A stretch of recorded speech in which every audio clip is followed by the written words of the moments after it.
Hello beautiful people, welcome back to the channel. On this channel, we discuss everything nursing, personal finance and everything of value.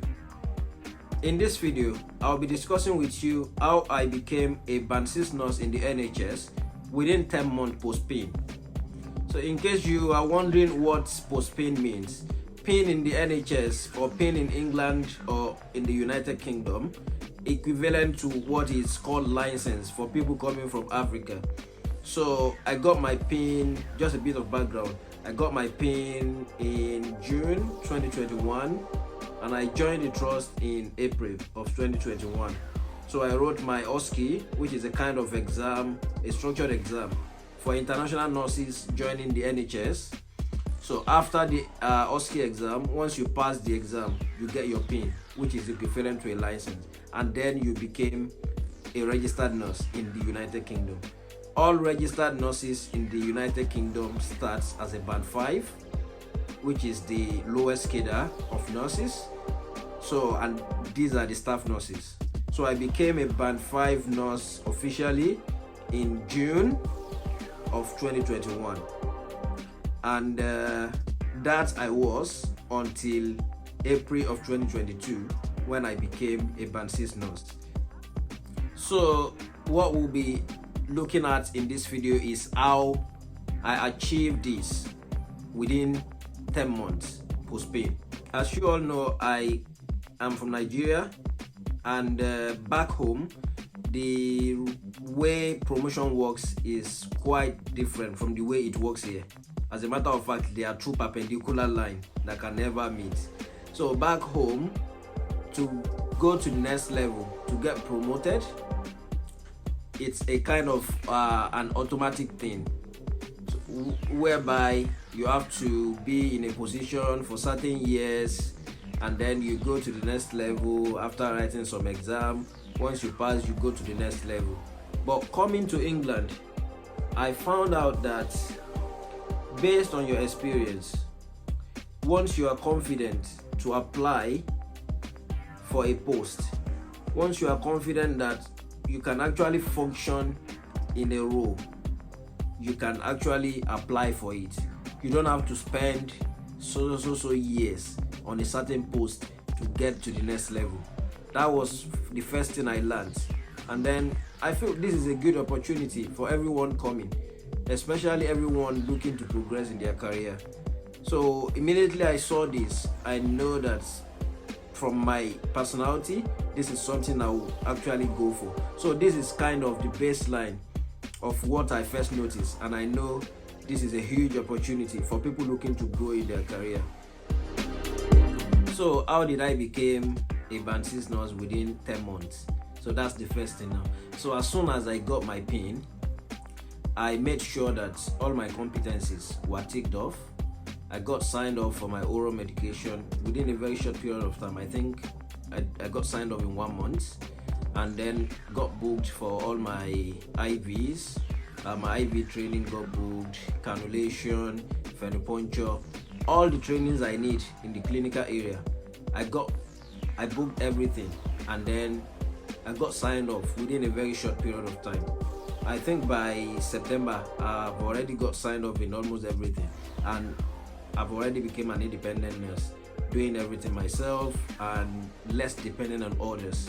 So I was, at that time, I've been a kind of good member of the team that they can't write me off, and I'm quite confident about the care I give.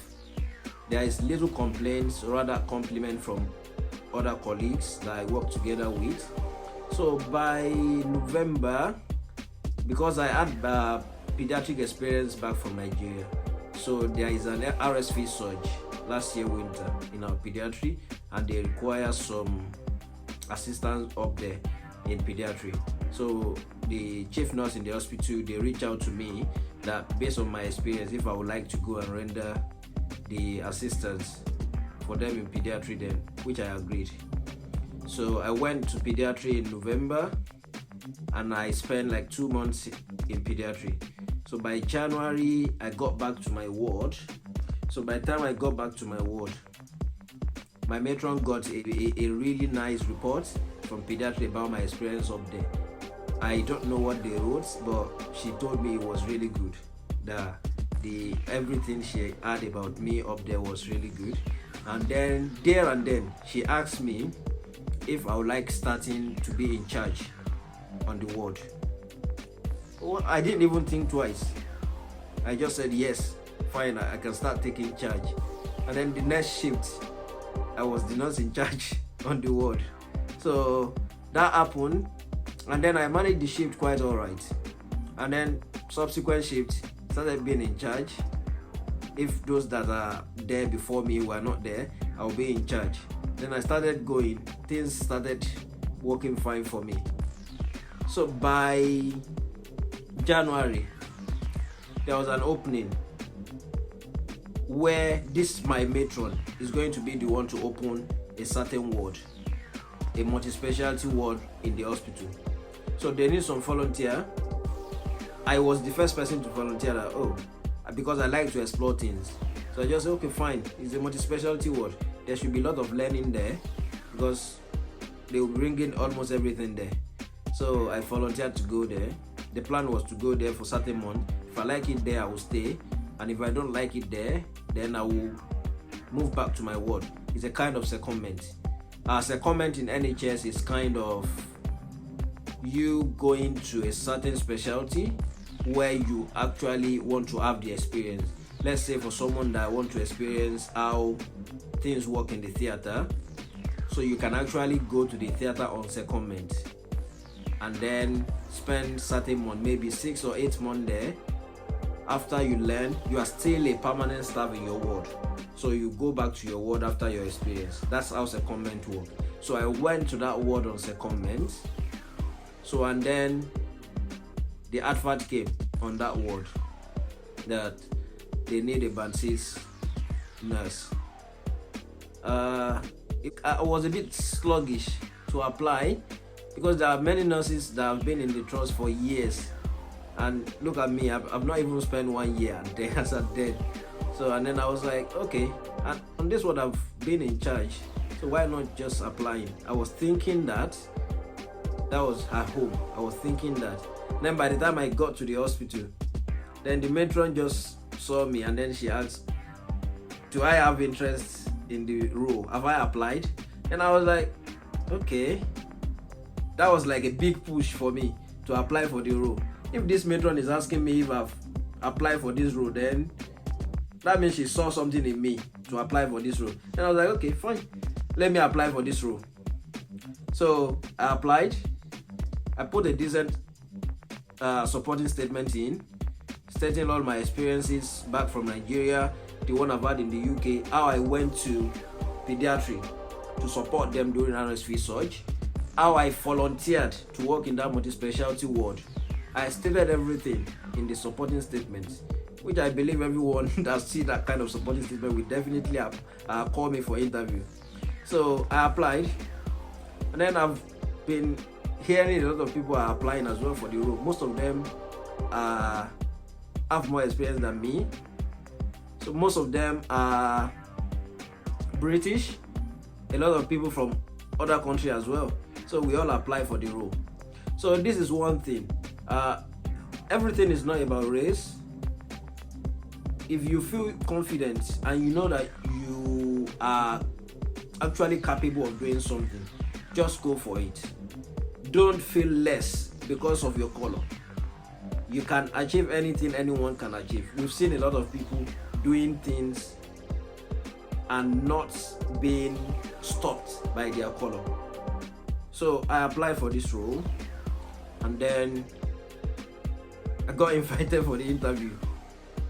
So to my surprise, this is it.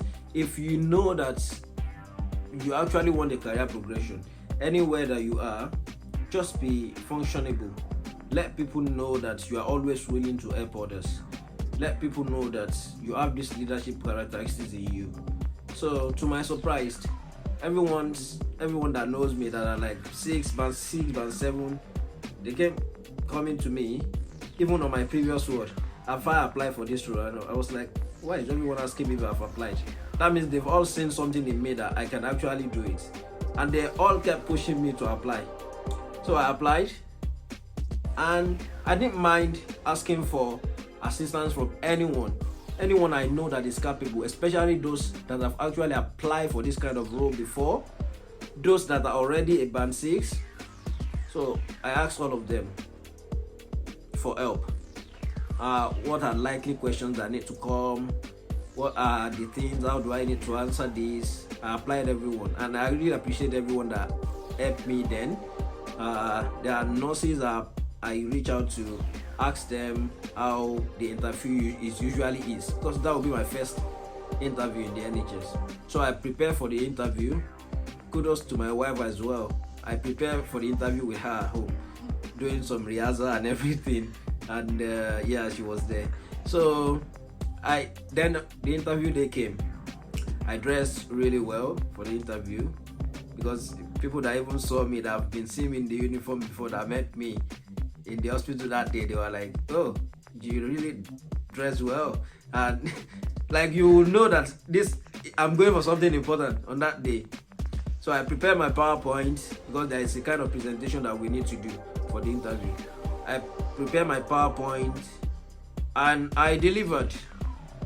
So after my presentation, then they started asking me questions about things in relation to management and everything, and I answer everything to the best of my capability. I don't even know where they are coming from, the answers I was giving. Possibly because of the experience I've had before, the kind of preparation I had as well. I didn't just go for the interview, I actually prepared for it. So by the time I did the interview, I was still skeptical, because I could see other people coming out of the interview room. So I know certainly there are a lot of people that apply for this role, and it's not just me. And most of them have experience more than me in the NHS. So I went home, and just 1 hour after the interview, I got a call from the matron. I'm quoting her. She said, "You did amazingly well in the interview, and out of all the candidates we interviewed, you came out to be the best out of all." That was the remark I got for the interview, and that was it. They offered me the job, and I was like, "Is that it?" So that was how I got the job, and I think I got the call like April 10th, and I was to start the role by April 16th, and that was it. That was how I became the NHS Band 6 within 10 months post-pain. It was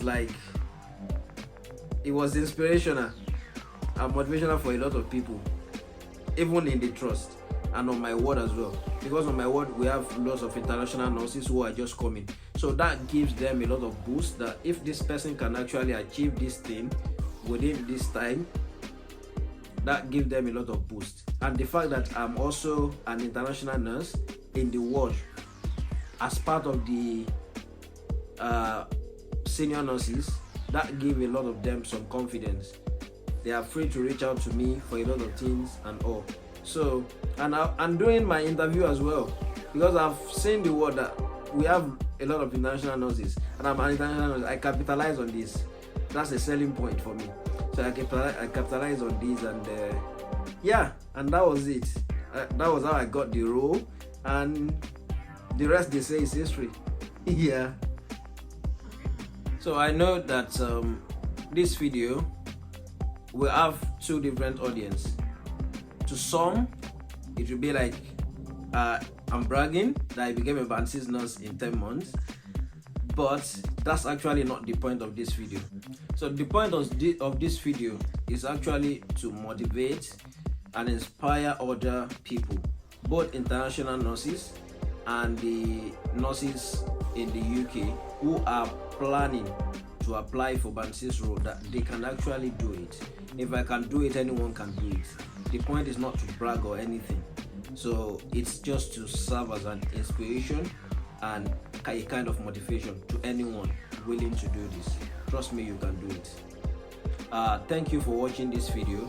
If you find this video interesting and you want more of this kind of content in the future, feel free to subscribe to the channel, like, and click on the notification bell.